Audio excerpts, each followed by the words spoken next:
The unrest at the Empire Mall ended an emotional day for Sioux Falls as thousands gathered to protest peacefully, calling for justice for George Floyd and calling for an end to racism. However, as that event ended and the sun began to set, things took a turn as rocks and glass bottles began being thrown at police officers and the Empire Mall began being vandalized. KELOLAND's Lauren Solich sat down with civic leader Vani Hariri, who spoke at the peaceful protest yesterday about how Sioux Falls can move on from last night as a new day begins. Early last night, thousands gathered for a peaceful protest honoring George Floyd and calling for an end to police brutality. Vani Hariri, a civic leader and co-founder of Think 3D Solutions, spoke at the march. When we talked about managing anger, is that as a person of color who's been angry for a lot of their lives because of my personal experiences, I don't want to be angry, I want to be safe. I don't want to be angry.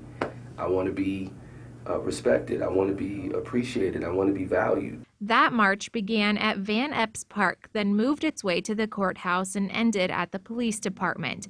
Afterwards, protesters continued to take to the streets separately from that peaceful protest.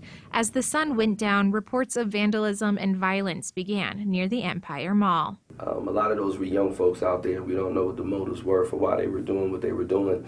And I would imagine that some of them may lack the maturity or understanding to realize that they were setting what we were trying to do back. But ultimately, they'd only be setting it back if people allow it to be the case. As Sioux Falls wakes up this morning, Hariri hopes everyone can focus on the peaceful protest that did happen and not the one that happened late last night. Both of those ones are fires, right? Those are fires that are burning, one with passion, one with anger.